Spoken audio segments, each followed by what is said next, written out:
Hello everybody, welcome back to the graveyard. We are on session 3 of the session zeros for the arena upcoming campaign starting February 12th. What's going on, One Man Wolf Pack? Welcome in. How are we doing today?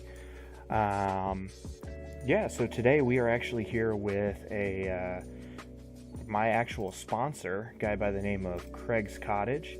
He is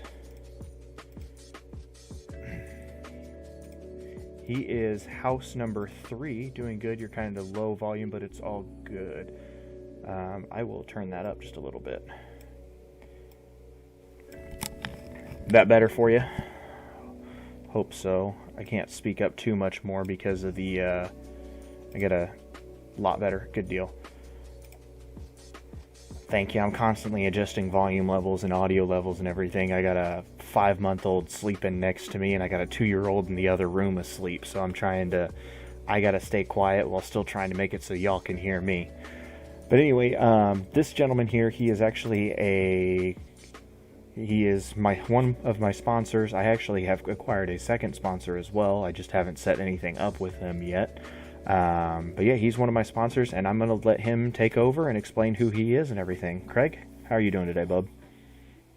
Not bad. It's a good day so far. My name is Craig. I run Craig's Cottage, a Etsy shop that sells crochet dice bags. And I've been playing D&D for about just over a decade now, and I'm stoked to try something like this. This sounds like a really fun idea, so I'm excited. For sure. So everybody, there is his links there, including a link to his Etsy store where all of his dice bags are. My 4-year-old just went down for bed, so I understand. Yeah, I'm sure you do, man. But yeah, so you guys can use any of those links there. The Etsy store one, if you use coupon code Graveyard, you get 20%? Is that what we said it? 20%? Yeah, 20% off, and it is free shipping for any order over $30. So definitely go check him out, hang out with him. He has some wonderful dice bags. I actually have one right here. Cthulhu bag. It just pooped out a D10. And it was a 10 too, so you know. Nice. And I just finished designing a 7-compartment dice bag. It's a large dice bag.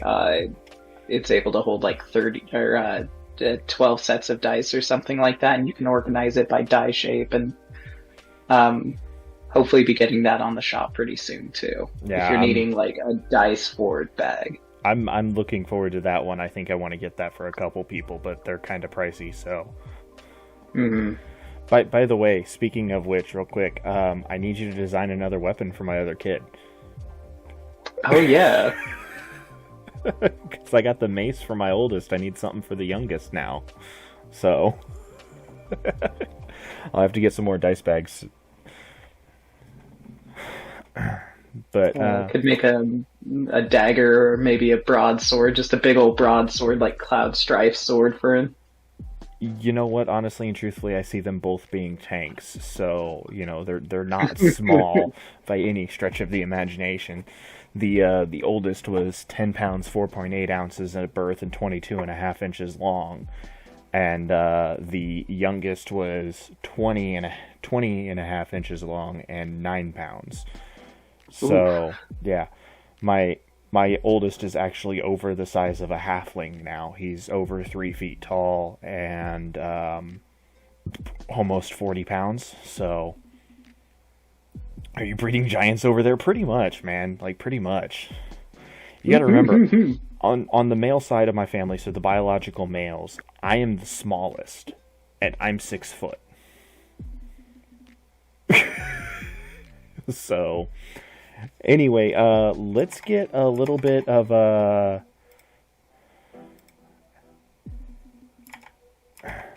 Sorry, I know I just did something stupid. I changed Discord stuff around. Yeah, let's go ahead and get started.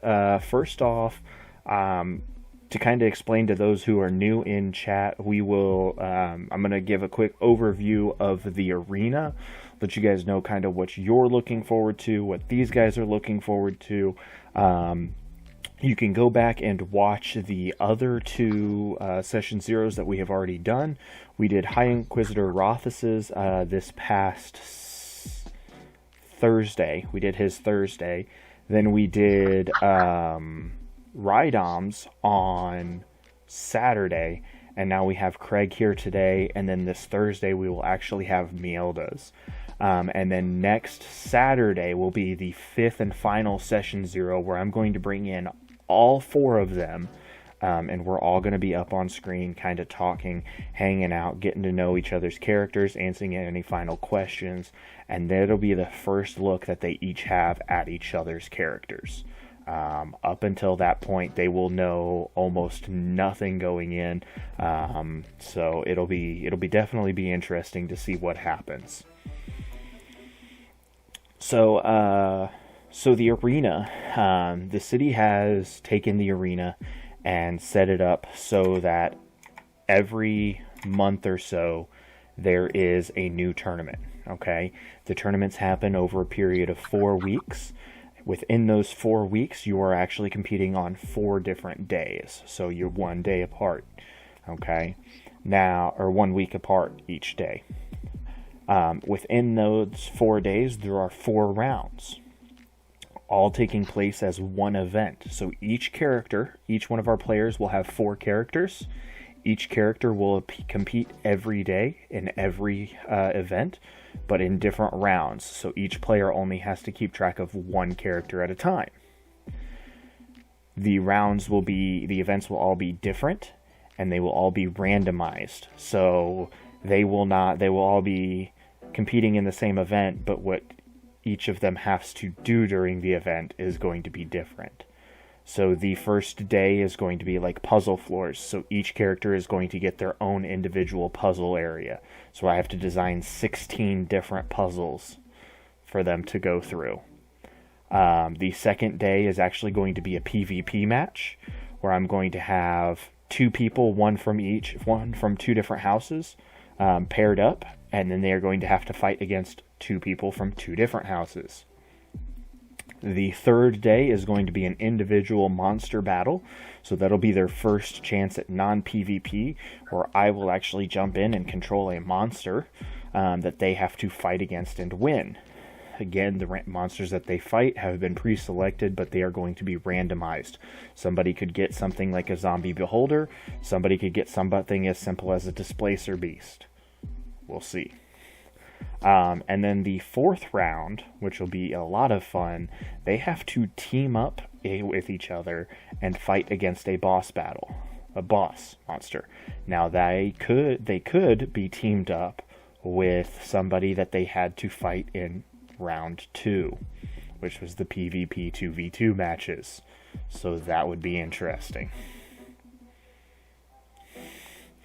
So Craig, first off, let us, have you given any thought about your house name? Let's start there. Yeah, just a little bit, uncertain. With my house, I did have a question I forgot to ask. Is the house itself race locked, so to say? Like everyone from that house has to be the same race? No, not at all. It's specifically who's, so like, for instance, we have a house that is a gnomish run house. So they are the race that founded it, but they're not, every character that he's playing is not within that race. The second house was an elven house, and again, nobody there that he's playing is an elf. So your house is free reign. Now, if you decide to have somebody with the last name, like if your house is named after a family and you have somebody of that family there, then it would probably be recommended to have them be of whatever race that house is run, obviously, but it is not locked in. So you can kind of jump around and play with whatever races you would like and things like that. Cool. Okay. Yeah. The house name I was thinking of is Khroden. It's spelled Khrodan. One wolf man pack. Thank you for the follow. Welcome to the graveyard. Please find a plot and have a seat. We will put you to rest shortly. I love that. You said Khrodan? Yeah, I actually misspelled that, so it's En at the end. En. Okay. No problem there. I'm putting that in chat. That way I can copy and paste it. And they are a Duergar run household. Everybody bear with me. I know that house is, or that chat is changing, or the picture of him is changing for a second. Okay, so they are Duergar and household. Yes. So very possibly Underdark themed, but not locked to that, of course. Mm-hmm.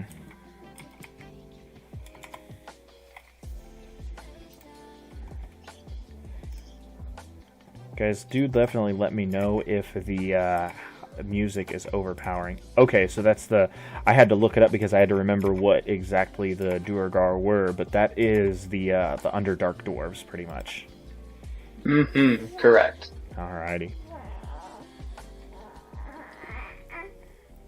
You're okay, buddy. Sorry, taking care of the youngest as well. Alrighty, so now... So, with it being an Underdark house, this is going to be actually very interesting. Why are they in the city fighting in the arena?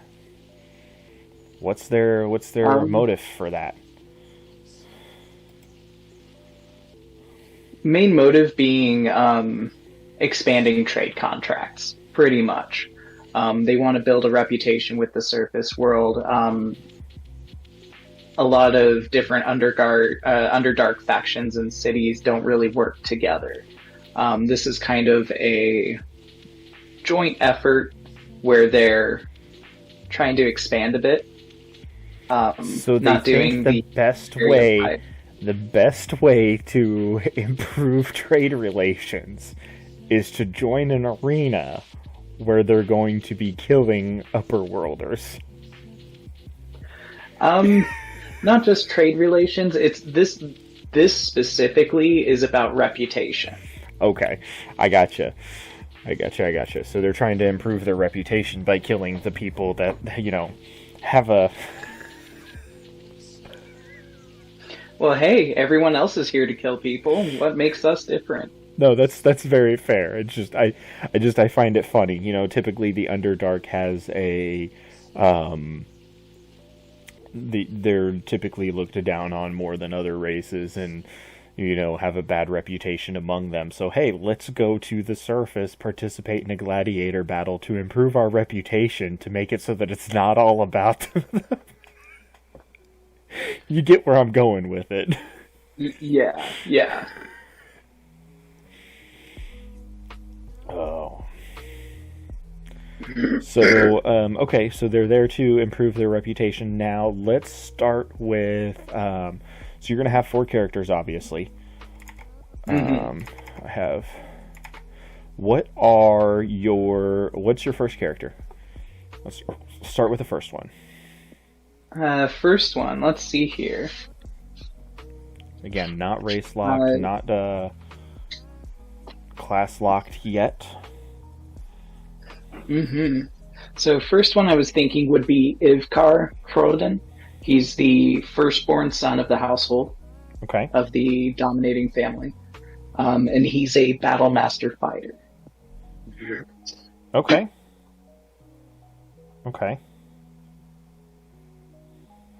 Battle master fighter, okay. Yep. I'm liking it so far. Sorry, I just realized that one of my friends wanted me to pretty much let them know when we were live here, because he actually has a chance to listen in live. And he listened to the other 2 session zeros like less than an hour ago so that he could be here and know exactly what's going on with everybody. Mm-hmm. So you got the first. You said he was the firstborn of the house. Yep. Okay, and he is a battle master fighter. You said okay. Multi-classing Hmm. with him, or are you still going straight fighter all the way through? Straight fighter, I think. I really want to stack up on those maneuvers and maneuver dice. Okay, not a bad idea. So if you Mhm. don't mind, you said you have already rolled the dice. Yes, I did. Okay, what were the rolls for that one?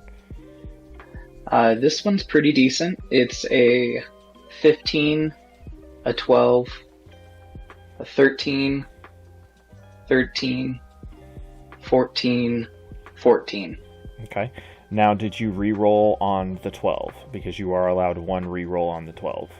The lowest stat if you wish. Um, Or you I think you're did going to keep not it? re-roll.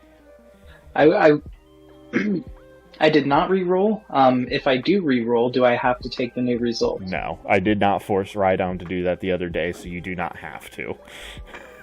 Cool. Let me grab a few dice. If I can do that for free, I will. Yeah. Guys, once again, we're here with Craig's Cottage. He is a dice maker. Here, not a dice maker, a dice bag maker. I'm sorry. Exclamation point cottage here. Definitely go drop him some love. The more love you show to him, the better.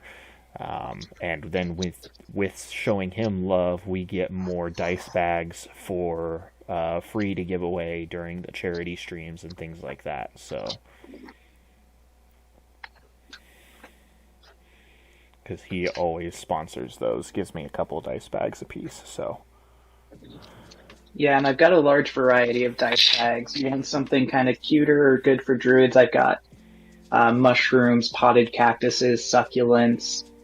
Um, frag bag, mushrooms probably the big one people get. Yeah. frag bag for your druid. Yeah. um, let's see here. Gotta pick D6s I want to use. He also has some specifically for Warhammer with the Warhammer factions. Is it factions? Is that the term that I'm looking Yep. for? Okay, factions, symbols on them. He has obviously the very well loved by me Cthulhu dice bag, which is just awesome and amazing. The camera does not do it justice. He's got cupcakes. I want to say he has a cupcake. Yep.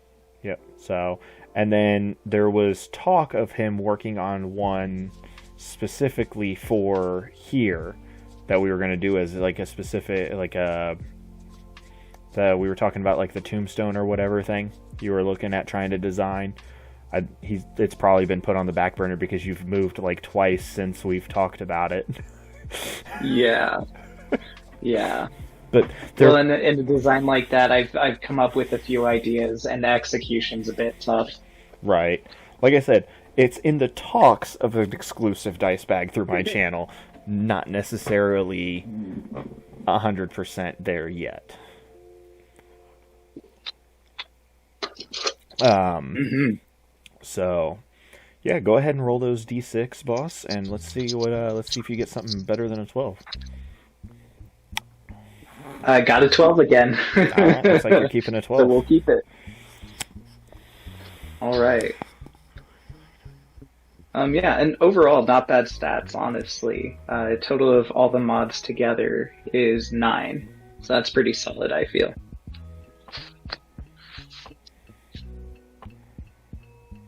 Yeah, And a good all-rounder. for sure.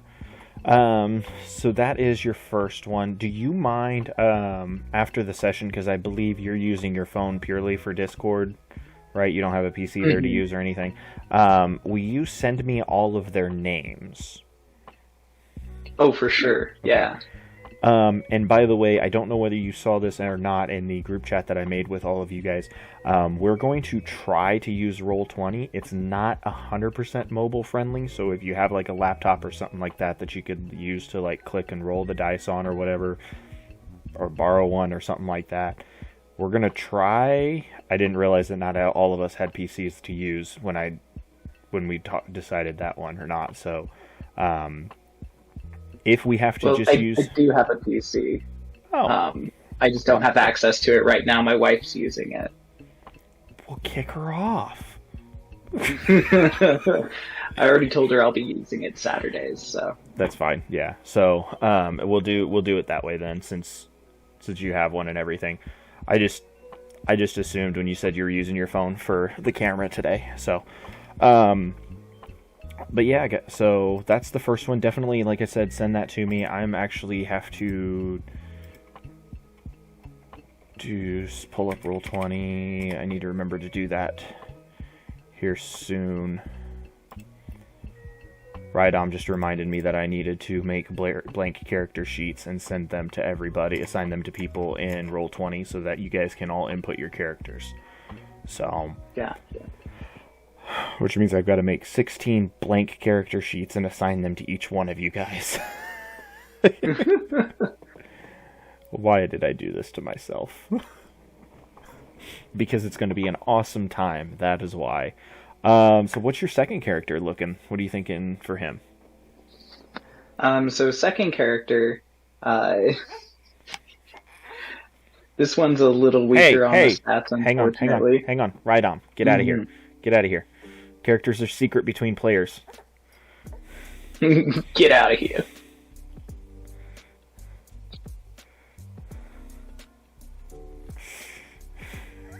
I'm waiting for like a sad face in chat or something like that. Well then.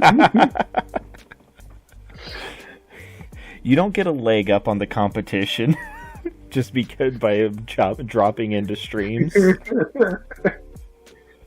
Peace out, bitches. Later, Rydom. I'll talk at you in a little bit in DMs, buddy.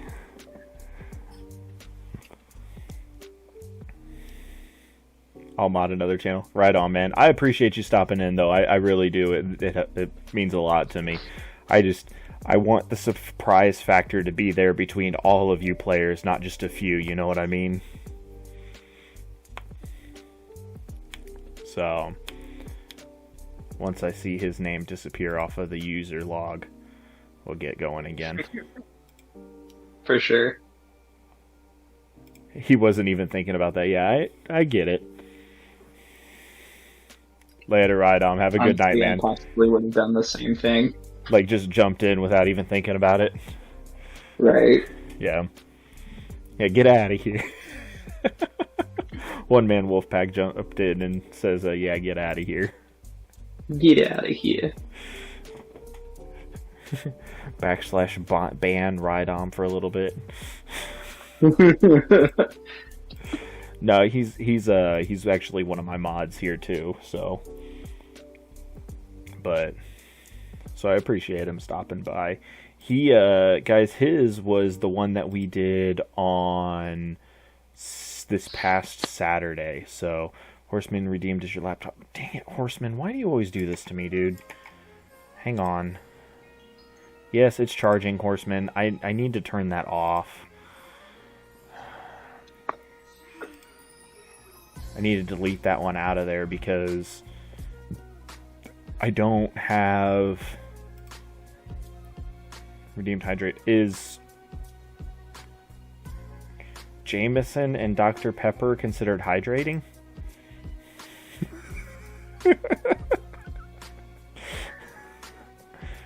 Yeah, I'd say that's hydrating. You'd say that's hydrating. Affiliate. Where's your channel points? There we are. Enable channel points. Manage. Laptop charged. Delete.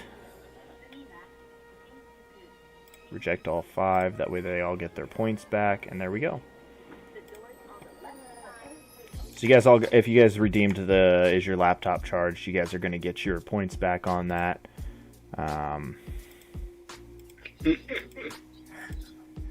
Well, so I used to stream, I don't know whether you remember this, but when I first started streaming, I chose, I kept forgetting to plug my laptop in to charge. So I put a thing on there for them to redeem so that I would remember to charge it. That's the opposite of hydrating. That is actually all that I have. I don't have any water here, unfortunately. I grabbed Jameson and Dr. Pepper, and I'm mixing the two of them together. So that's what I have. That's what you're getting. Really good mix is Kraken rum with Dr. Pepper, and if you can add like a splash of like cake vodka or whipped cream vodka, it's perfect. Right on. I'll have to remember that. So, all right. So Rydom is gone now, so we can continue on. What is your second character? Second character. So this is the weakest one I rolled. So it took me a while to decide on what to do with them. I think I'm going to make them a human sorcerer. Basically, new entrance into the house, or a new family that's been added to the house. And they're basically the land contact or the surface contact for the family. And so somehow they managed to wheedle their way into their good graces somewhat. You said sorcerer? I don't have a name yet. Sorcerer, yeah. What was the race? I'm sorry, I missed that one. Human. Human sorcerer, okay. Mm-hmm. His name is Bob. For now, it's Bob. Let's go with Billiam, actually. For now, he's Billiam. For now, he's Billiam. Okay. So we have Billiam, the human sorcerer. What bloodline are you going with? That I haven't decided yet. I mean, like, wild magic, total... right? That's the best one. I've actually been considering that because the total of all his modifiers added together is +2. So I got like 11, 10, 2 9s, a 13, and a 16. Well, you get to re-roll one of those 9s. I did. I originally had an 8, and I re-rolled and got a 10. Okay, there you go. So that's pretty bad. So I was actually thinking Wild Magic Sorcerer just to add a bit of chaos. It's already going to be chaotic enough, but let's go for it. Yeah. He's definitely not going to be my power build. That's for sure. Right. Well, not everybody's going to have a power build. That's one of the great things about having, 4 different characters is everybody's going to have one power build and everybody's going to have one that's just not. And it's going to be great when they get teamed up together. Right. Yeah, hopefully it doesn't come down to the sorcerer performing, because he may not. Right. Well, so that is the other thing is, so obviously level 1, you're taking max health, right? After I give you the all clear on these, you're actually going to be going max HP, half, max, half, max. So everybody's going to have about the same HP anyway, just to make it a little bit more balanced and easy to remember. The biggest thing that's going to change is the Constitution modifiers that go onto that. So just kind of keep that in mind. Once your first character's been cleared, your second character's being cleared right now. I'm liking them both. So we're going to go ahead and go to your third. And when you level both of those guys up to 5, just remember max half, max half, max. Max on the odd levels, half health on even. Cool. All right. Yeah, I can definitely do that.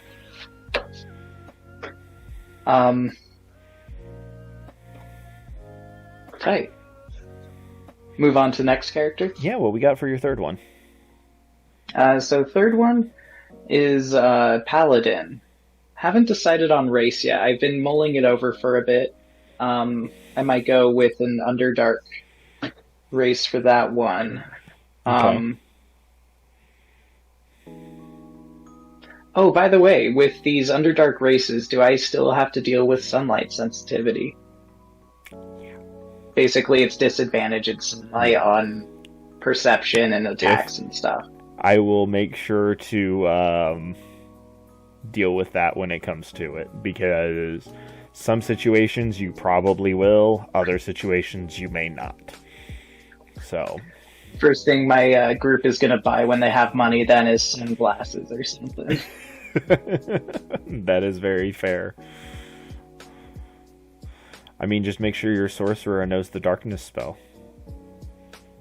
Hey, there you go. Oh, no one can see in darkness, though. Not even people with dark vision. Put everyone on a level playing field, at least. Right, exactly. That's the other downside is that, you know, none of your characters are going to be in the arena at the same time. Yeah. So the only character that's going to, you know, not have disadvantage is the only one that can make sure that everybody has disadvantage. So what oath are you thinking for your paladin? The one I thought that was most flavorful and would be a little devious is the Oath of Conquest from Xanathar's Guide to Everything. I Oath love of Conquest the Conquest paladins. Yeah. I've played one before and it was so good. I actually had an Oath of Conquest paladin that was a gnome. Nice. And he carried around a great club. Brutal. Yeah. That's very thematic too for Oath of Conquest. It was Oath of Conquest sometimes makes me think of like the leader of the Nazgul with that giant mace or flail just swinging it around. right. But I had to do something small, you know, for that whole Napoleon complex thing. It was very flavorful, just made it amazing. And his name was Orpip Tinklebottom. Perfect. Yeah, it was great. I really need to find another D&D group. It's been forever since I've been able to play. For sure, man. Make sure you come on over, hang out, ! Discord. Come hang out with us and everything. I'm going to try to do a couple more community games, things like this. I try to open up the community to play like Among Us, stuff like that with everybody. I'm thinking maybe doing some like one-shots with people, have different DMs come in and do a one-shot with some community members, things like that. So definitely come on over, say hi, hang out with us. Trying to get the Discord to grow a little bit and talk a little more. So yeah. So what are we thinking race then? Let's get the race locked in. Yeah. Honestly, I'm really tempted to just pull my character from the previous Oath of Conquest Barbarian or Oath of Conquest Paladin I played, which was a Goliath. Okay, not a problem. Yeah, I'm down. Because I feel that's also very thematic. Someone who's like, you know, over 7 feet tall. Oh, for sure. 4,500 pounds or something, and just right beefy. Yeah. So I played the gnome that I told you about was my pure straight through Paladin Oath of Conquest. Okay. Now I actually have a half orc that I was going to play up to level 20, but he ended up dying and the campaign ended.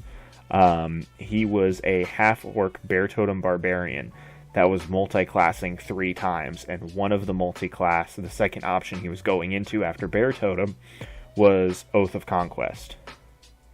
So it was going to be it was Bear Totem Barbarian, Oath of Conquest Paladin, and it was 8 and 8, and then the last 4 levels he was going Assassin Rogue. Brutal. Yeah, get that guaranteed crit on stealthy attacks from stealth or whatever. Yep. I maxed out his dexterity up to 20, and then gave him the alert feat. Nice. So he was going first. There was no option. Guaranteed. And then because he's using a finesse weapon, which is strength-based or dexterity, you know, he gets the sneak attack, he gets the advantage on the crit, or the strength things when he's raging, and then you just throw smite on top of it. You get the auto crit and auto sneak attack dice from the assassin features. I could do like north of 400 damage on just one hit with a max level smite double diced. It was insane. So yeah, that's brutal. Yeah. But then after that, you're just relying on smites. I mean, yes and no. Yeah. Yes and no, because we had other melee classes, so I was still getting up close and personal with everything, and so was other people. So I was still getting my advantage on attacks and the sneak attack dice. It's just at that point I had to make sure that I hit my crit threshold, which was a 20. So, which is hard to do. That sounds really fun, though. Oh, it was amazing. I could not wait for him to get that level, and neither could my my DM. My DM actually liked it so much that he was trying. I was like, he's like, "What is one thing you want?" And I'm like, "Dude, I want a great axe that has the finesse property. Like that's what I want." And he goes, "How?" And he's like, "If you can tell me how, I will allow it." And so we started talking about it, and he was trying to think of how he was going to actually let me get one at some point so that I could just send it. So, but, so yeah, let's, so we have your Dugar, Battlemaster Fighter. We have the Human Sorcerer, that you're not sure on the subclass yet. And then we have your Goliath Oath of Conquest Paladin. So Fighter, Sorcerer, and Paladin are now locked. You cannot use those. What is your fourth? Fourth one, I was thinking of doing the kind of a bit tropey. But the, where is it?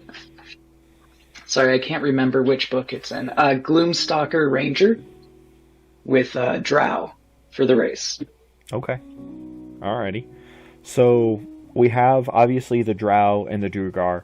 With them being in the Underdark, they're part of the house. Their families may have merged into the houses or whatever. That's very self-explanatory. One of the oldest houses. Yeah. That's self-explanatory. We have that your human is your contact with the surface, that you're trying to increase your reputation with the surface, and they're helping you go about doing that. How's the Goliath fit in? That's a bit of a toughie. Does the Goliath have to be fully part of the house, or could he be more like a hired person into the house, such as like a bodyguard? 100% could be hired in. Cool. I'd say he'd probably be hired in. He's a very intimidating and imposing person. Okay. And a beefy boy, so any house would want to have him as a bodyguard. Okay. Kind of part of that detail, yeah. Okay. Very, very noted. Now, let's see. If we have those four there. So now, then we have the reason why the house is going into the arena. Let's kind of flesh the characters out a little bit, because I mean, you've got them built. You've got why they're part of the houses. You have why they're fighting in the arena. Not bad characters at all. Let's give me a fun fact about your Duergar. Let's see here. Beyond being the firstborn son, let's see here.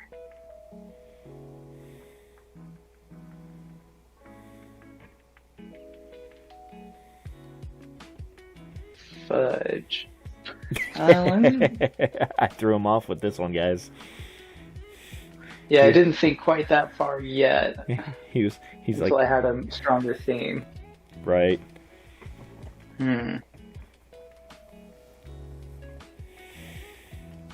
This is more to get the get the audience to know your characters a little bit more. If we don't want to do this part right now, we can always do it next weekend, on the 29th when we get everybody together. So that's 2 weeks before our first actual session, and we can do something there with it if you want. Yeah, totally. I'll need to think on it a bit because the only one I have any idea of would be the Goliath. Okay, let's hear his. Let's hear his fun fact. Yeah, so that Goliath. Mm-hmm. Fuck, what's his name? Forget his name for now. He will eat just about anything. And he's a very casual, jovial person in casual circumstances. However, he does have a bit of a serious streak when it comes to combat. Thus the Oath of Conquest. Basically, when he does get into a lot more mean and devastating. He, you said we're starting at level 5, is that right? Yeah. He has the Magic Adept feat. And for the main reason he got that is to have a ranged cantrip, which is Eldritch Blast. He's, with Magic Adept, he chose Warlock. So he has Eldritch Blast just to have a ranged option as a Paladin, and then he, for the main spell, he goes with Expeditious Retreat. Okay. He gets a bit reckless in combat, just a little bit, so he likes to use Expeditious Retreat to actually get into combat. Okay. Because that gets him, 60 feet of movement or something. Right. And yeah. But yeah, he'll eat just about anything. You give him bugs, he'll eat bugs. I feel like that's going to be a very fun thing to roleplay in the arena too. Mm-hmm. So, alrighty. So we're going to kind of go ahead and describe the arena and everything, and we're going to do, just since we've kind of got your characters fleshed out and whatnot, we're going to do just a little bit of roleplay here, okay? We're only coming up on like the 49-minute mark, so but that works out just perfectly fine. So obviously this is going to be just kind of a mass, like what your characters see, what they do, things like that. And then if there's one character in particular I need you to fully focus on, I will let you know. Okay? Mm-hmm. So, you guys are all in your house. You guys have set up a home above the surface from the Underdark. Okay, now this is not typically a very well done home. This is actually kind of run down. You got your family, you may not have a whole lot of reputation up top quite yet. You're working on it, and you can't get into the kind of the better areas to even get noticed by the people there yet to buy a better house. So you've kind of got a more run down shack than a house right now, or something for trades or whatever. Still, it's a roof over your head. It keeps you dry for the most part. It's not fully infested with bugs or mice or anything like that, so it's better than nothing. But as you do so, there is an announcement that houses are being chosen for the arena. So let's focus on your Duergar for Mr. What was his last name here? Khroden. Khroden. The K is silent. For the Duergar. Yeah, the K is silent. Khroden. It's like the kind of raspy H. Khroden. So K modifies K is the H. more prominent. Gotcha. Khroden. Yeah. So obviously, with him being the firstborn of the house and everything, he is set to take over the house. So on this expedition to the surface, he's the one in charge. Obviously, his advisor is your human sorcerer that we have yet to name, Billiam. But he's the one who fully makes the announcements. So as he hears this, what is his reaction? Essentially, the announcement, again, to repeat, is the city is looking for houses to represent themselves in the arena. We have 2 open slots left. He immediately has gears turning in his head. He's immediately thinking of what this can mean for the family. What are the ramifications of doing this? Like pros and cons and things like that. Before the sorcerer even finishes or offers any advice, he's already thinking things through and trying to determine how best to approach this. And after just a couple minutes of thinking on it and discussing with the sorcerer, he's like, let's do this. Makes a decision and is very firm about that decision. Does the sorcerer try to stop him at all? No. His family doesn't really have power in the house right now. So he's very subservient still. He acquiesces, no problem, I guess. Can't remember the right word. Okay. Would that be normally part of his personality? Would he normally, so obviously with his family being new to the house, he kind of bows to the to the Durgar in this respect. But would he normally bow to a higher authority or to somebody, or would he normally try to push his own views and fight back? He definitely would bow and scrape. I'd say his family has always been a very minor player in local politics and things like that. And they're partnering with the House Khroden particularly because they may be able to use this to their advantage. They've spent a few generations with no luck climbing up the social ladder, so they're kind of desperate to find a way. And so he probably is used to this. This is how he was raised, was to kind of suck up to more powerful nobility. Okay. Makes sense. So, okay, so he hears it, and he goes out, and now this is going to be a one-on-one between Khroden and the announcer. Okay, so we're just going in with him. You can act as if you are just him. So you find the announcer. You wander around. It takes you a minute because he's walking. He's not staying put. He's just kind of walking through, announcing this throughout the entire city. Like I said, you're kind of in the more rundown part. So he's walking through the rundown part, kind of heading into the better area of the town. You catch up to him. What happens here?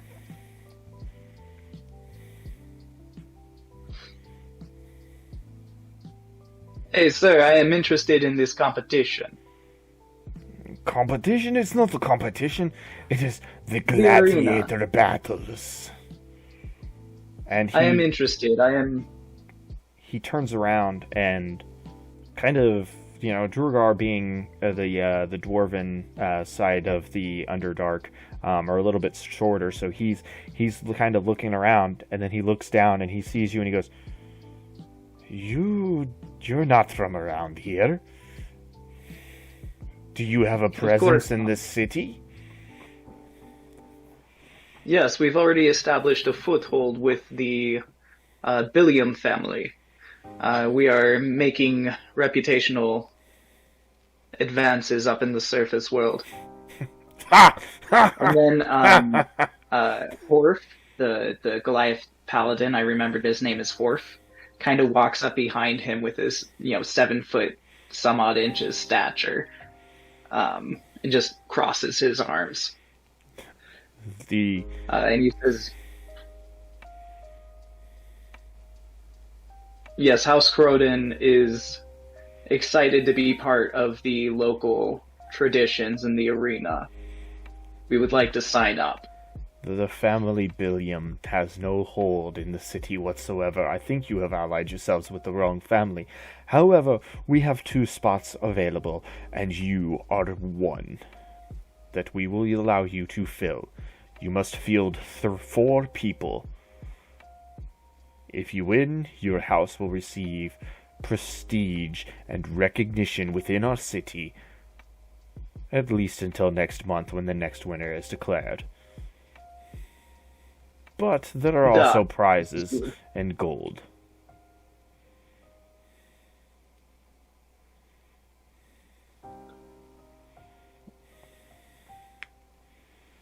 My family looks forward to claiming the honor of dominating in the arena. Very well. And he kind of leans down and hands you a little map that shows you where to go to a building just south of where the arena proper is, and for the sign-ups and things like that. Before you go here, you must decide on your 4 people, have their names, and write them down. They will be come and collected within a week's time when the arena actually begins. You'll be gathered a week before, so your people will be gathered in a week.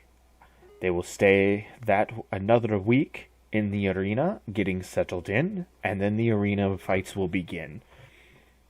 They will have a common quarters, and each one will have their own room.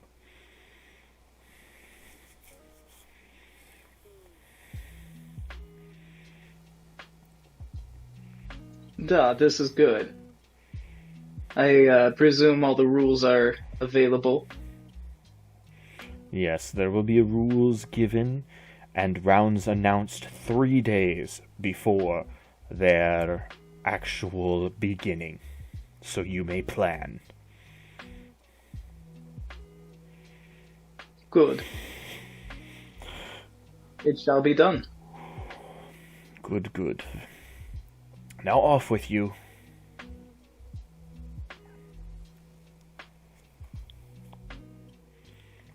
Off with you. Horf is just going to kind of glare at him for his impudence and memorize his face.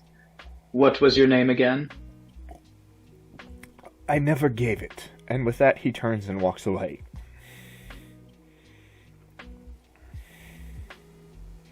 Apparently snakes can fart. I'm perplexed by this. What? What? Sorry, I'm looking at chat, and somebody in chat goes, apparently snakes can fart. I'm perplexed by this new knowledge.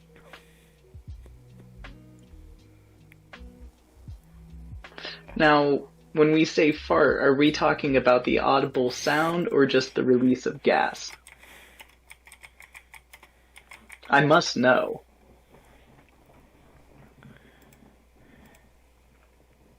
Yes, Man, snakes just fart, imagining a too. snake. Snoring coral snakes that live in the southwestern United States and Mexico use their farts as a defense mechanism, sucking air into their butt, and then pushing it back out to keep predator... What?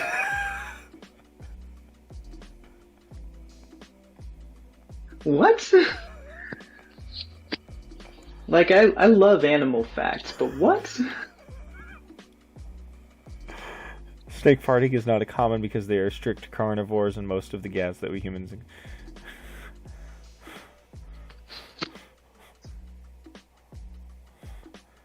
Anyway, that is... Alrighty. So... Wolf, I didn't believe snakes farted either, but I seen this TikTok and then I Googled. Yeah, I just Googled it, and yeah, that's... okay.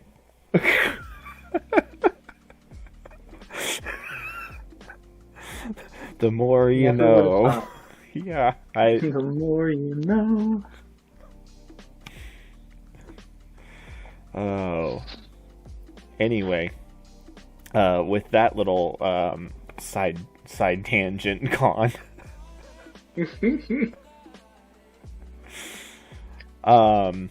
So yeah, he just turns and walks away and leaves the two of you both there.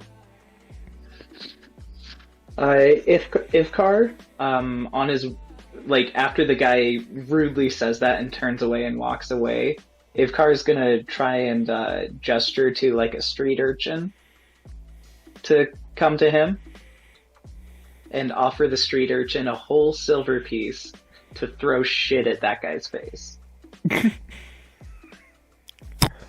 If the kid will approach. I mean, he's a little scary looking with his, like, with him, being an Underdark denizen. Roll me a...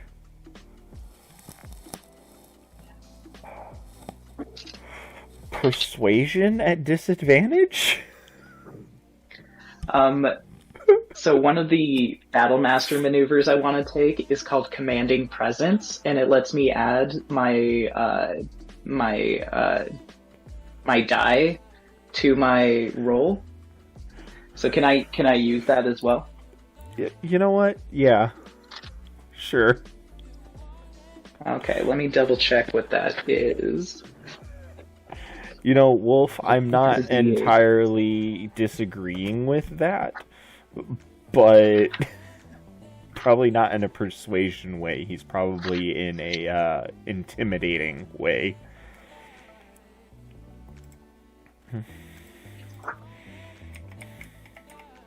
Okay, so it is D8s at this level. Let me grab a D8 as well.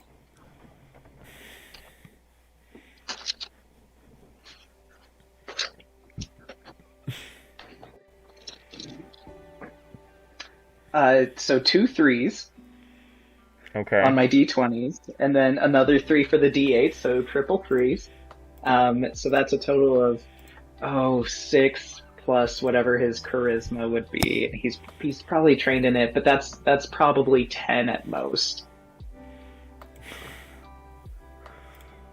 So Duergar's. Let me look at here for the. Was this an actual? So is the Duergar an actual playable race? Yeah, I believe the only stats published are in the Mordenkainen's Tome of Foes, unfortunately. But I have been able to find it online. Let's see, and I used those stats for previous version of that character. Because the first one that I'm finding is a homebrew race.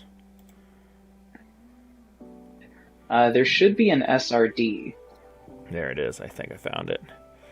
Subrace. So it's a Duergar subrace has the dwarf traits in the player's handbook plus the subrace traits below. So strength increased by 1, dark vision radius 120. So do dwarves give... I believe they give either Constitution or Wisdom.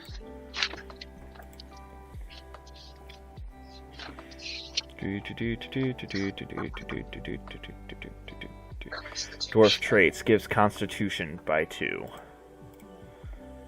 So no increase to Charisma. So what's your Charisma stat being? So Charisma is going to be a +2 to the modifier. Okay. And then do you plan on bumping it up with your increase at 4? No. Okay, so a +2, so you got an 8 on your roll then. Yeah. And he may be trained in it, but I don't want to worry about that. Yeah. I don't know that you get the choice of proficiencies for fighter for that, do you?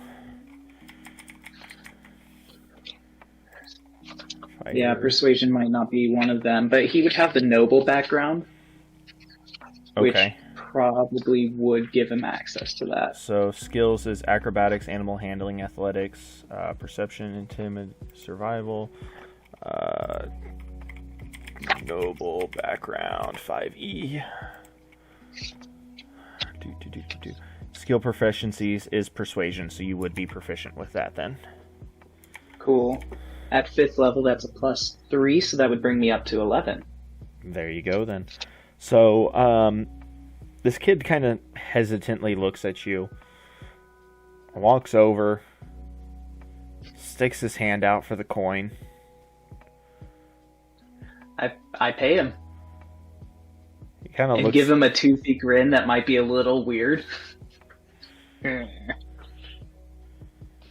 He lifts the coin up, looks at it.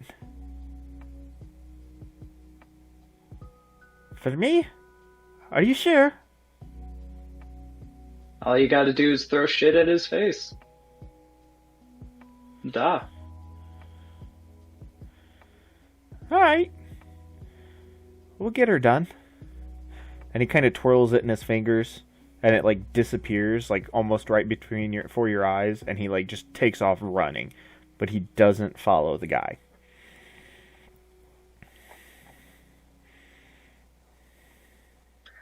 Do I believe him when he says we'll get it done? Roll an insight.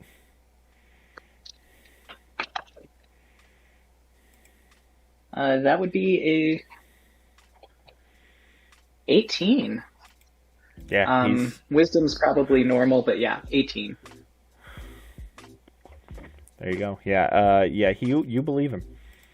He's gonna get it done. Excellent. And then I return back to our house. All right. So when you return back to the house, you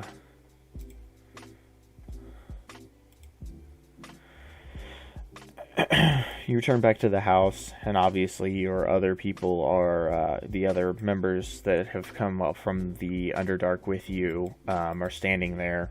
Billiam standing there looking, waiting for your return and everything. So kind of just briefly go over the conversation that they have together.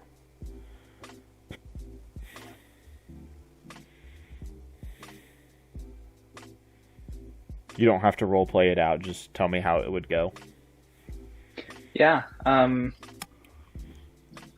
Ivkar basically just lays down the facts of what's happening and what's expected of them. The Gloomstalker Ranger is probably like half asleep, probably stays up throughout the night to kind of hold watch, so to say, and monitor the grounds and everything, since they are new here. So he probably catches up the Ranger later in the day. Well, the good thing Or about being follows commands. good thing about the drow being staying up at night, they don't actually have to sleep like other races considered Right. an elf, right? Yep, they get that 4-hour meditation period. Yep. So Yeah, he's probably awake for this then. So they go over the plans. and I'm assuming these are not the only 4 in the hut. There's probably, other drow, other Drugar, maybe a couple more humans or something from the House of Billiam, just kind of standing around, going about their business like normal. But these are the 4 that the lead Drugar, and I'm going to keep saying that because I keep forgetting his name, Ivkar. that Ivkar is going to take. Yeah, he doesn't go with Billiam at first, because Billiam is a little bit of a sniveling coward, so to say. Not coward, I guess, but he's not too impressed by Billiam overall. However, Billiam has a lot to prove for his minor household, and he really wants to help them climb the social ladder. So he's kind of persistent about it, makes promises, some of which he may not be able to uphold, trying to get Ivkar to choose him as the 4th combatant to join him. So we're going to fast forward now, okay? Ivkar has gone to the area. He has put down the 4 names. He has dropped the 5 silver that is required for the entry fee. For his house, okay? This has gotten them in there now. Unlike other houses that may be able to purchase like magic items and things like that, Ivkar and them being able to get in can't necessarily do that right away. So they're going to have a harder time than maybe some of these other houses that have been established from the surface world getting the backing for certain items. So, fast forwarding again, that has all been established. Some houses have come to you and congratulated you on getting in. Some others have come to see the competition. Nobody that really is recognizing. Some Billiam may recognize, none that like Ivgar himself would recognize, but Billiam, he probably recognizes a handful of them and would lean down and whisper names and things like that to Ivgar, allowing him to know and kind of size up the competition and whatnot, so that when the other houses are announced, he will probably at least recognize the names and the leaders of the houses. So we then fast forward a little bit more past through that week, and a person comes and knocks on your little shack's door. Who is the one to answer? And that's going to be Horth, the Goliath. Okay. Especially if they weren't expecting visitors. Okay. So he answers the door. There is a dwarf, a gnome, a human, and an elf, all standing outside, 3 of which have armor on. 1 has magician's robes on, all very clean, shiny, and they say, "You have entered the arena. It is time to be escorted. Come with us. You're 4. And this is coming from the dwarf.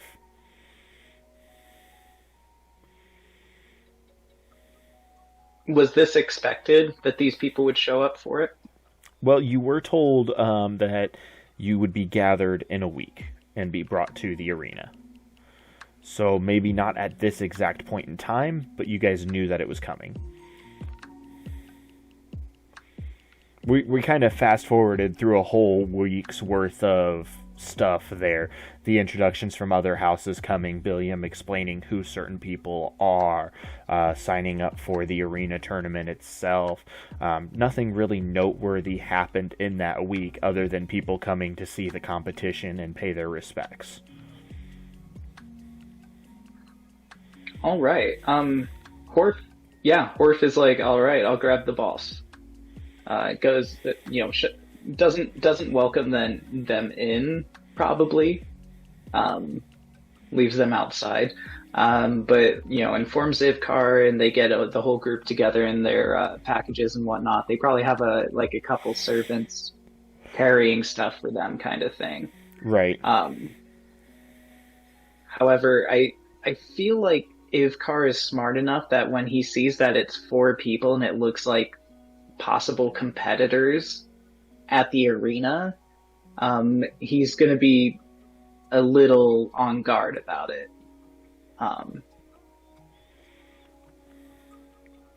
That's just the kind of vibe I guess he would feel and that I'm feeling. So Billiam, being from a smaller house, has never been in the arena fighting before. This is all of their first times, correct? Yes. Okay. So him not being in the arena fighting, I'm sure he would still have come by the arena maybe to watch some of the rounds himself, or maybe some other lords that maybe he had been in service to at one time or another had gone to watch the arena, or been in the arena, had their own houses fighting in the arena. Safe assumption or no? Yeah, safe assumption. Ivkar would have definitely had him, would have made him start scouting things out proactively and stuff. Okay. So, with Billiam would recognize probably not the individuals themselves, but the insignia on, the chest plate, on the corner of the, right here, right on the right breast, or the left breast, the insignia of the arena. He would recognize that, and then again stitched into the robe of the wizard that the elf is wearing. Oh, gotcha. So they are arena representatives. They've got the insignia on them. Yeah. Billiam himself would recognize that, probably not the other 3. Ivkar will kind of lean into him and ask, do you recognize them as competitors or from another household, and hopefully get that information from Billiam. Um, and they proceed. Ivkar is still going to be on guard. He just is a bit of an untrusting person and has suspicions, but goes along with it. Yeah, totally understandable, 100%. Now, as you get to the arena, they bring you in. They lead you first to a place to stow your weapons, as the common area of each of the houses is not allowed a weapons rack or like weapons inside that common area.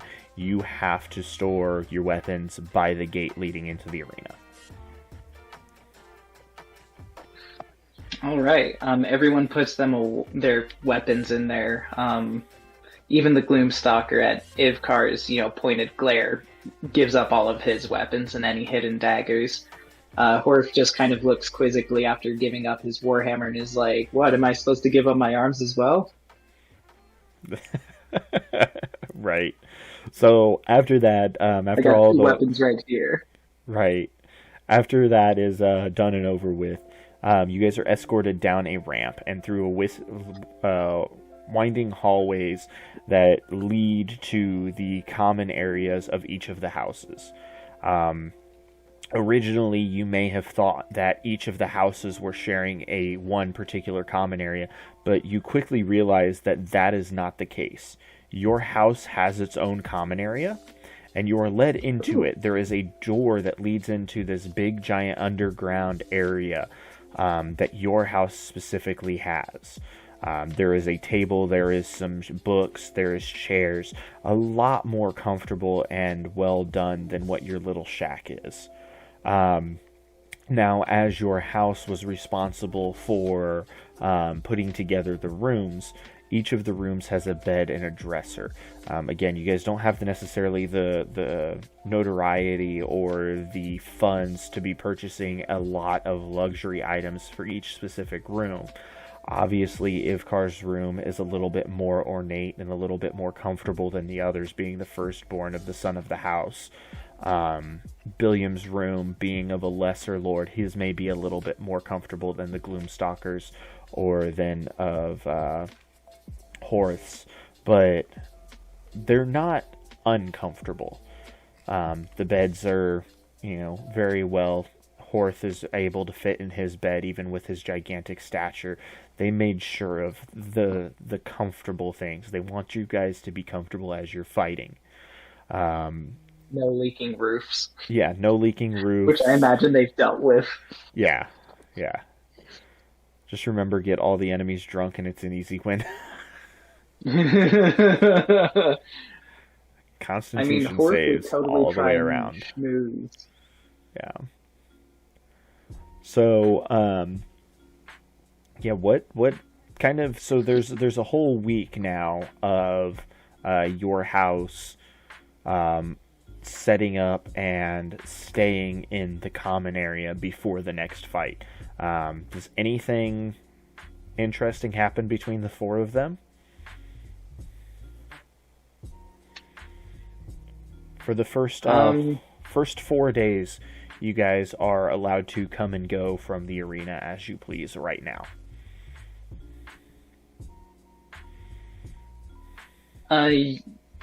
Biggest thing being that Horf and Billiam probably are going to go out and about and try and, just...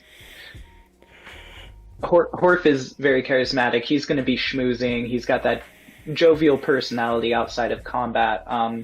So he might be trying to talk to either different households who are going to be participating. I don't know if he's allowed to contact or interact with other combatants specifically.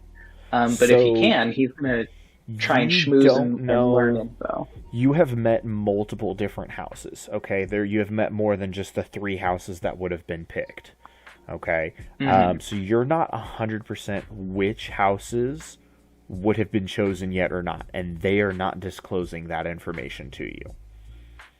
Gotcha. Yeah. They have all kind of learned, your house being newer has probably doesn't quite understand the keeping the mystery. So with him going out and explaining, yeah, no, I'm fighting in the house, da da da da da. Are you guys? And like trying to get that information or whatever. Probably not necessarily exactly like that, but getting He's that. exposing. Yeah, exactly. Whereas the other members of the houses are being very mysterious and not quite giving away any information to him, so he's not getting any upper hands. Dang. Now, That is so fair. Here is what I want you to do. Mm-hmm. Because he is going out trying to gather that information and not being necessarily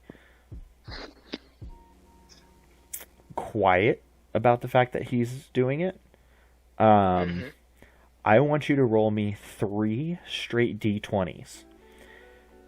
These are luck rolls. These are how lucky are you on these other houses finding out information about you and your house. How big of a mouth does your Goliath have? Dang it. So first one was a nat 20. Okay. Very lucky. So the first house, which would have been Rothus's house, is not going to get any information. He is going to know that he has a Goliath that he has to fight, and that is it. Because, again, or no, sorry, nat 20. You don't even run into Rothus's house. That's so lucky. Here comes a nat 1 or something. That one's a 9. Okay. Rhydon's house is going to get the races that you guys each are.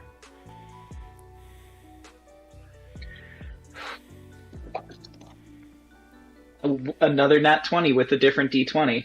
And there's Mielda is not going to get anything, so you got lucky. He's basically going to all the wrong people for the most part. Yeah. Giving me palpitations here, like, oh, this is gonna suck. Someone's gonna know my class, race, everything.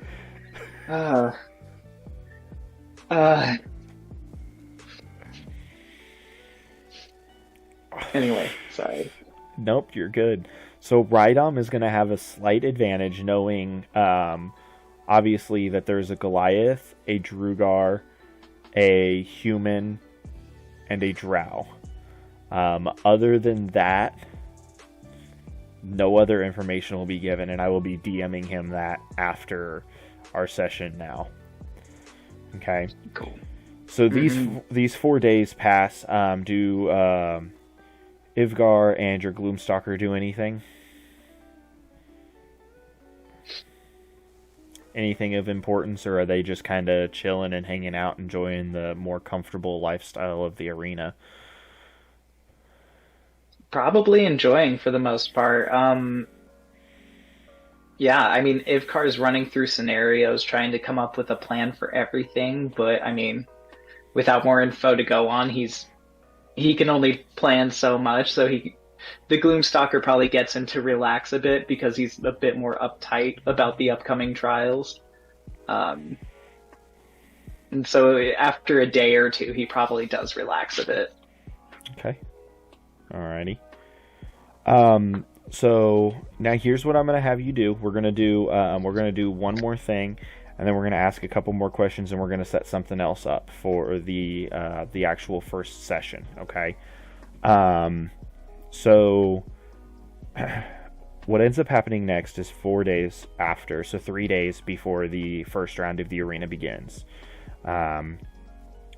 Horgar, and I want to keep calling him Hrothgar because I've listened to Aragon recently, the audio tape, the audiobook for Aragon, and one of the dwarves' names is Hrothgar, so I want to keep calling your Goliath Hrothgar instead of Horgar. It's Horth. Horth, sorry. Horth. I keep calling him the wrong name, and I will get the names, I promise, before the first session. Just Yeah, because, I'll send you the spelling and everything. yeah, that's when I'll get it, is when I have the reference. So Horth and Billiam try to leave, and the door is locked. They are not allowed out anymore. So once everybody's kind of calmed down and in the common area, a man in plate mail armor walks in. There's a little cork board over by kind of the fridge area where you guys would get your food. They restock it every day for you guys so that you don't have, moldy food or anything like that. They come in, serve up breakfast, they come in, serve up lunch, come in, serve up dinner. The next day they come in, take anything that would be left in the fridge or left on the tables or whatever out and resupply you guys. Okay. Dang. Yeah, they're making sure to take care of you guys for sure. But they walk over to this little cork board that's over by the eating area, and they pin a paper up. So what I need you to do now is I need you to roll a d4. What this is going to represent is this is going to be your starting character for the trials, for the arena. Okay? Yeah. I will let him get a d4 and come on back. I'm assuming he has a headset, but... Yep. Okay. So, starting with the Durgar is 1. Billiam is 2 because he was the second character that you had. Horth is 3. And then your Gloomstalker is going to be 4. Those are the 4 characters in order. That is the order in which you created them and specified them to me. So when you send me character sheets, I need them sent in that order, please. Rolling the D4 will tell me which character you are starting with. From there, we will add 1 to it, and once we get to 4, we will reset back to 1. And that is the order in which they will go first in the first area, in the first event.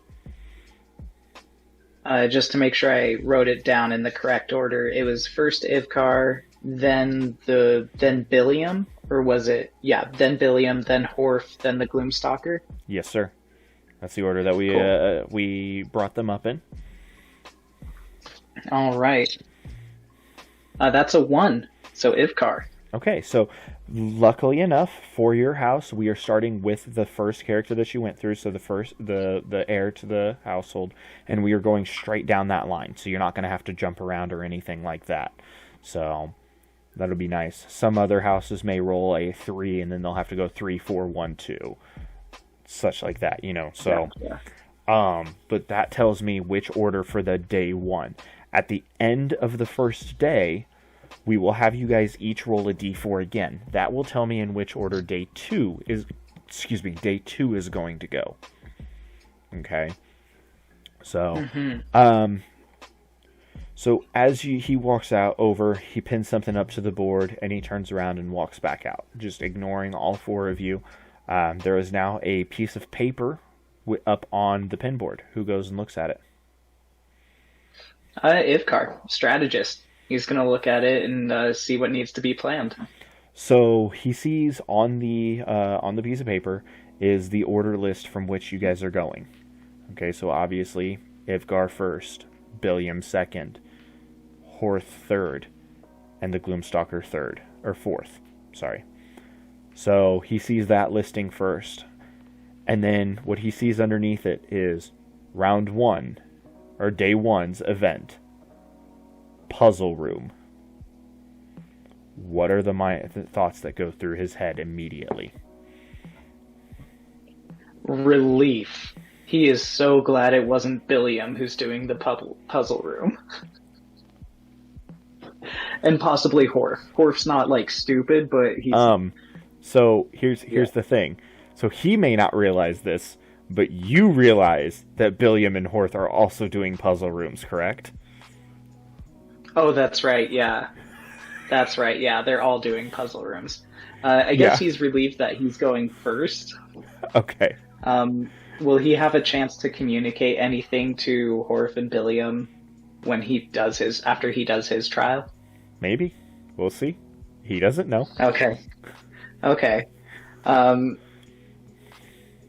yeah, he's gonna basically strategize, review what kind of puzzles this could mean, kind of start quizzing Billiam and Horf.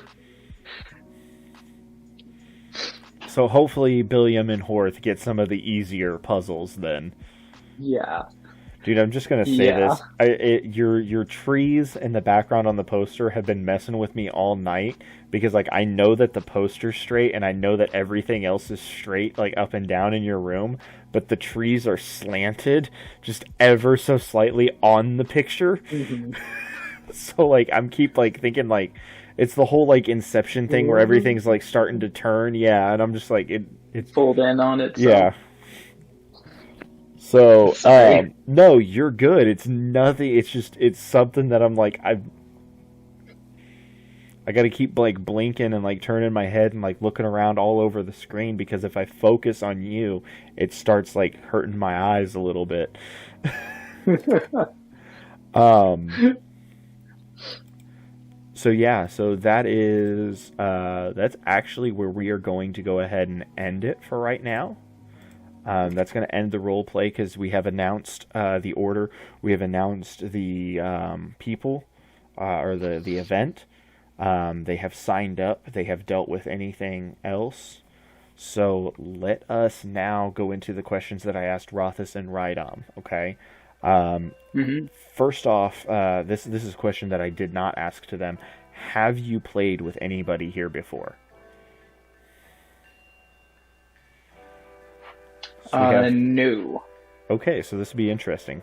Okay, so fun fact: Rothus, Rydom, and I all have played together before. Rothus has actually ran the arena before. He has played in it. Hi. Hello. My fiance is waving hi to you. He can't see you. Okay. So, and chat says hello, lady. Who? Chat. Oh, hello, people. What's up? 1 second, guys. Okay.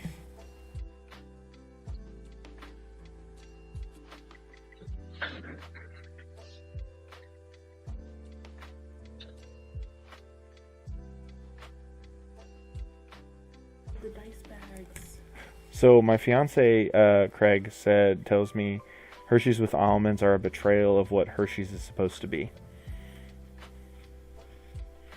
That's a load of crap.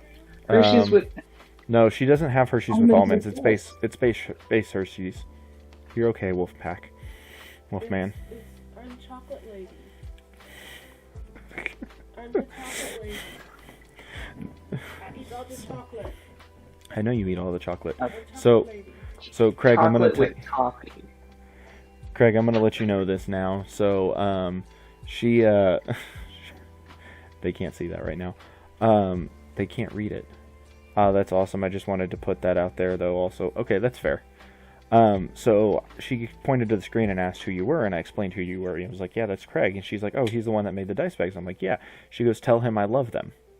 And at first I heard love him. And I was like, that's a very awkward thing to say. But, so.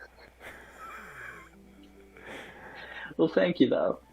I appreciate that. You're crazy. Yes, I am. He says, thank you, love. I appreciate that. All right. Love you. I'll be in there shortly, okay?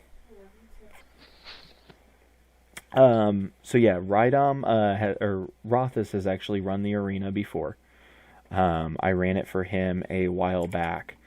And, the Rydom, Rothus, and I all, run in a campaign on Wednesday nights. So, just kind of fun fact for you. And then, Crab. Are you familiar? You remember Crab, right? Mhm. Yeah, Crab's actually our DM. Nice. Yeah. So anyway, so that being said, who are you who do you think is going to be your biggest competition? Obviously, you know nothing about the other houses yet, but who do you think is going to be your biggest competition? Yeah, and I'm not too familiar with everyone's experience level with D&D, so Everybody I plays. know Rhydom. Everybody that we have plays weekly or bi-weekly, I think, other than with, I think, you. I don't know if you play weekly or not. Not recently, no. Okay, so yeah. I would say that's a toughie. I think Rothus strikes me as someone who knows a good deal and may have a mind for how to build characters and stuff better than I might have. He 100% knows how to build characters. He has something of over 300 characters built on D&D Beyond right now. He is also the newest player out of all of us.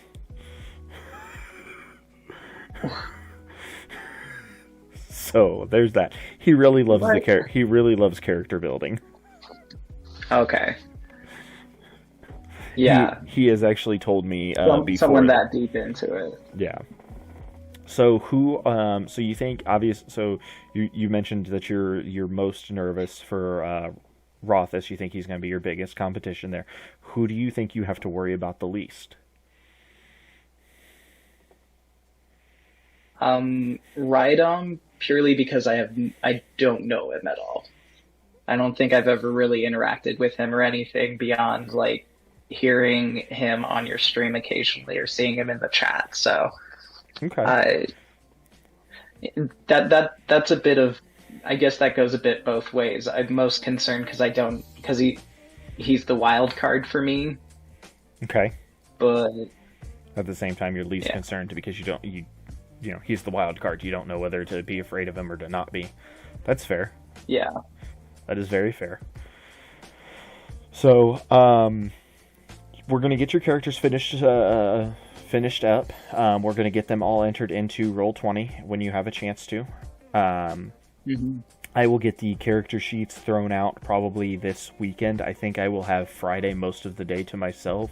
My parents have agreed to watch the boys. I have an eye doctor appointment, so then they'll be watching them. So I'll get the characters thrown out to you guys.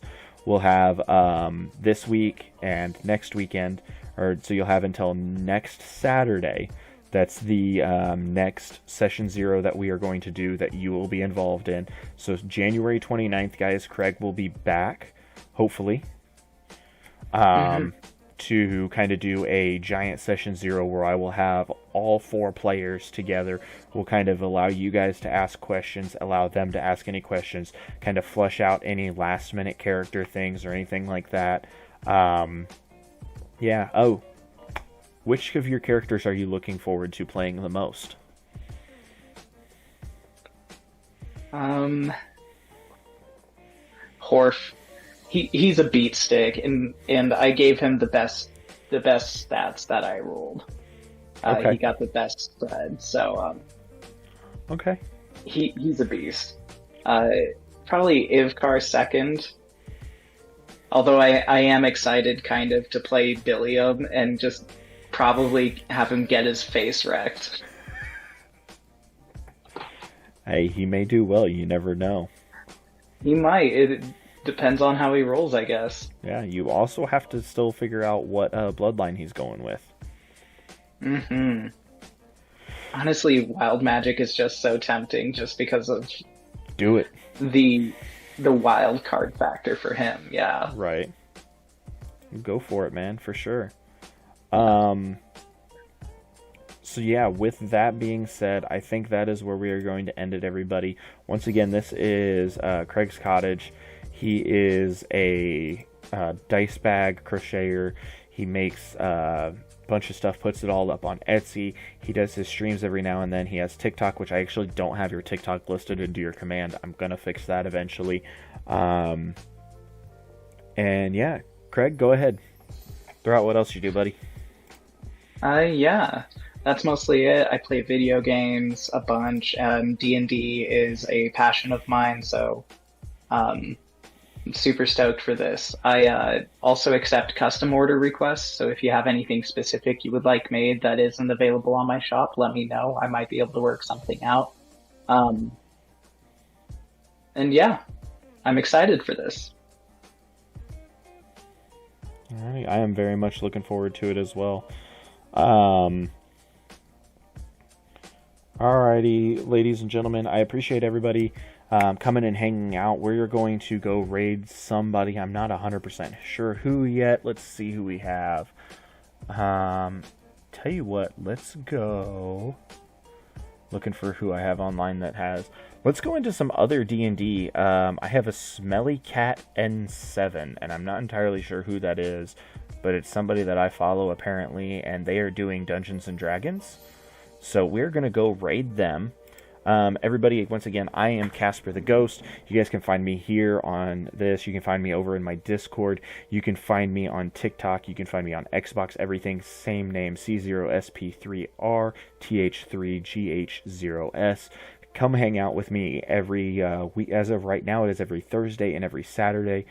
These weekday streams will kind of vary on what we're doing and when, just because of work, kids, life in general. But Thursdays and Saturdays are guaranteed stream nights right now. Thursdays we're looking at probably some Among Us, maybe some Dauntless, some other things like that, just depending on what we got going on. Saturdays, every other Saturday, come back here, check in with the arena. We have Rothus, High Inquisitor Rothus. We will have Rydom. We will have Craig's Cottage, and we will have It's Mielda. Two of those people are also people that we will be shouting out. The other two don't really have a whole lot going on, but definitely come hang out, check, see with us, see who's going to win in the arena, whose house is going to come away with the glory. With that being said, are you sure it's you? Are you sure? Are you sure? False confidence, fake it till you make it. That is very fair. All right, ladies and gentlemen, once again, thank you very much, and we will see you next time. That will be Thursday when we come back and talk with Mielda about her characters. This Saturday, we will probably do another Dungeons & Dragons stream where I will be trying to finish up making puzzles for them. Like I said, I need 16, and I think I'm at 10. So I have to make 6 more puzzles before next weekend. Wish me luck. Once again, guys, thank you so much. We'll see you guys later. I'm going to throw this screen up, and then we are going to raid into this other person playing D&D. So, from us both to you guys, bye-bye. Bye.